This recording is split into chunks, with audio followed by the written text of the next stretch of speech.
அதனால் இதை உடைத்து சொல்லுகிறோம். உடைத்து தெளிவாக பிரித்து மேய்ந்த பிறகும் கூட ஒரு சிலர் தான் இதை பார்த்து தெரிந்து கொள்கிறார்கள். பாருங்க, அதனால் கடவுள் யாருக்கு மனசு வைக்கிறாரோ அவர்கள்தான் இதை புரிந்து கொள்ள முடியும் என்பதால் இந்த புரிதலை கொண்டு சேர்க்க வேண்டும் மக்களுக்கு, சாத்தானுக்கு எதிராக என்ற நோக்கத்தில் இதை பிரித்து பார்க்க இருக்கிறோம். எனவே இந்த வசனத்தை முதலில் வாசித்து காட்டிவிடுகிறேன். அந்த மகன் என்ன சொல்கிறான் என்றால், அந்த அப்பாவிடம், மகனோ அவரிடம், அப்பா, கடவுளுக்கும் உமக்கும் எதிராக நான் பாவம் செய்தேன். இனிமேல் நான் உம்முடைய மகன் எனப்பட தகுதியற்றவன். பாருங்க, அந்த மனநிலை நமக்கு வேண்டும். எந்த மனநிலை? அப்பா அப்படின்னா இந்த இடத்துல யாரு? தந்தையாகிய கடவுள். அதுதான் நமக்கு உண்மையான அப்பா. இங்க உள்ளவங்க தற்காலிக அப்பதான். இவங்க இறந்து போனோம்னா, நம்மளும் இறந்து போனோம்னா, அங்க போனா எல்லாம் சகோதரர்கள், அம்மா எல்லாம் சகோதரிகள். உண்மையான அம்மா யாரு? அன்னை மரியாள். இவங்க ரெண்டு பேரும் நம்மை தத்தெடுத்து நமக்கெல்லாம் அந்த தெய்வ நிலையை கொடுக்க இருக்கிறார்கள். நம்ம எல்லாம் கடவுளாக மாற்ற இருக்கிறார்கள். ஆனால் அந்த கடவுள் நிலைக்கு நமக்கு தேவைப்படும் தாய் என்பவர் அன்னை மரியாள். கடவுள் நிலைக்கு நமக்கு தேவைப்படும் தந்தை என்பவர் தந்தையாகிய கடவுள். அப்பா அப்படின்னோடனே நமக்கு யார் ஞாபகத்துக்கு வரணும்? தந்தையாகிய கடவுள் ஞாபகத்துக்கு வரணும். அதுக்கு உருவகமாக மண்ணுலக அப்பாவை வைத்து இங்க சொல்லிக் கொடுக்கிறார்.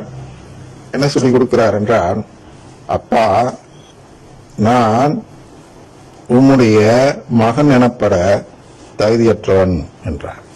சரியா? இப்ப மகன் எனப்பட ஏன் வராது? திரும்பி இந்த வேலையாட்களுள் ஒருவராக அப்படிங்க, பணியாட்களுள் ஒருவராக அப்படின்னா சொல்வார் அல்லவா? அந்த இடத்துல எதில் பார்த்தோம் என்றால் 19வது வசனத்தில் பார்த்தால், கூலி ஆட்களுள் ஒருவராக அந்த தலை பார்த்தோம். என்னை வைத்துக் கொள்ளும் என்பேன் என்று சொல்கிறார் அல்லவா? அதை சிந்தித்து பார்க்கும்போது கூலி ஆள்னா இங்க இல்ல, என்னன்னா அடிமைகளுள் ஒருவராக. அதான் சொல்ல வர அந்த மகன், நான் மகன் எனப்பட தகுதியற்றவன். எனவே என்னை உங்கள் அடிமையாகவாது இந்த வீட்டில் வைத்துக் கொள்ளுங்கள். நான் உங்களுடைய உறவு, அதாவது உங்களை பார்த்துட்டாவது நான் அந்த வீட்டில் இருப்பேன். அதுக்கு மேல பேசவில்லை தந்தை. தந்தையை தடுத்துட்டு பணியாளரை பார்த்து பேச ஆரம்பிச்சிடறாரு. இவர் பேச விடல.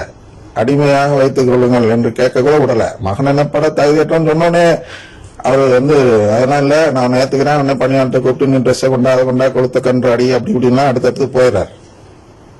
அதான் நம்முடைய நிலை. நாம் மகன் எனப்பட தகுதியுடையவராக இருக்கிறோமா?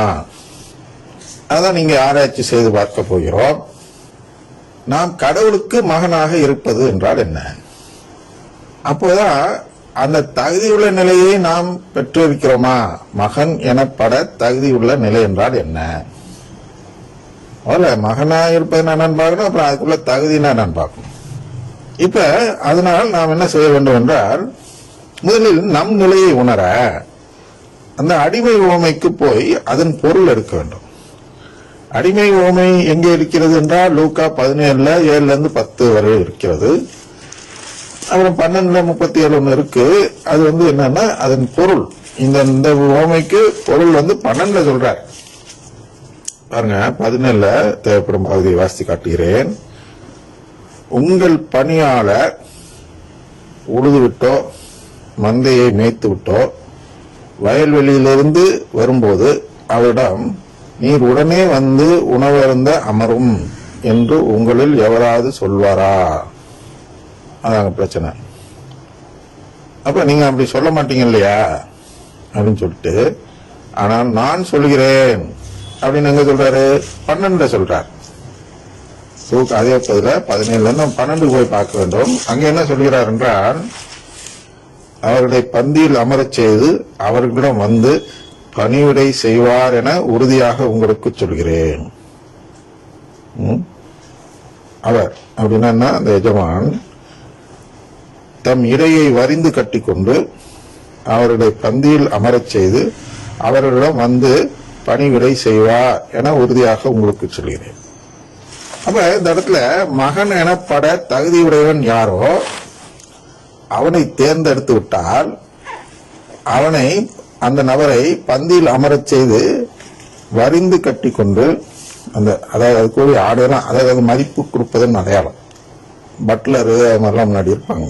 நம்ம பங்கு இல்லங்களில் பட்லர் அப்படின்னு இருப்பார். அவர் என்ன செய்வார் என்றால், அந்த பட்லருக்குரிய ஆடையை அணிந்திருப்பார். அது அவருடைய யூனிஃபார்ம். அப்ப அது அந்த பட்லர் அங்க பணிவிடை செய்தால், வந்திருக்கும் குருக்களுக்கு பணிவிடை செய்யும் பொழுது அது அவர்களுக்கு கிடைக்கும் ஒரு மரியாதை. இப்போ உள்ள காலகட்டத்தில் சொல்ல வேண்டும் என்றால், ஒரு 5 ஸ்டார் ஹோட்டலுக்கு போகிறோம், அங்க அமர்ந்து உணவருந்துகிறோம், உணவு புசிக்கிறோம். அப்பொழுது உள்ளே செஃப் என்று ஒருவர் இருப்பார். செஃப் பார்க்கறது ரொம்ப கஷ்டம், ஏன்னா பெரிய விஐபி மாதிரி அங்கெல்லாம். ஏன்னா அவர் கையில தான் ஹோட்டலே ஓடுது. அப்ப அவருக்கு ஒரு யூனிஃபார்ம் தரப்படும். நீங்களாம் பார்த்துருப்பீங்க, சினிமாலாம் நிறைய பேர் பார்த்துருப்பீங்க. தலையில அந்த இதெல்லாம் போட்டுக்கிட்டு பக்காவா இருக்கும். அந்த செஃபே ஒரு டேபிளுக்கு பரிமாற செய்தால், அந்த டேபிளில், மேஜையில் இருப்பவர்களை கௌரவப்படுத்தியதாக பொருள்படும். அதான் இடையை வரிந்து கட்டிக்கணும்னா, அந்த காலத்துல செஃப், பட்லரு இவங்கெல்லாம் இல்லை. அதனால் அந்த காலத்தில் ஒருவருக்கு மரியாதை செலுத்துவதற்கு என்ன செய்வார்கள் என்றால், அந்த இடையை வரிந்து கட்டி கொண்டு அவர்களுக்கு பரிமாறுவார்கள். அப்படின்னா மரியாதையோடு செய்கிறோம் என்று பார்க்கலாம். அந்த ஏப்ரன்லாம் சொல்லுவோம் இல்லையா, அது மாதிரி.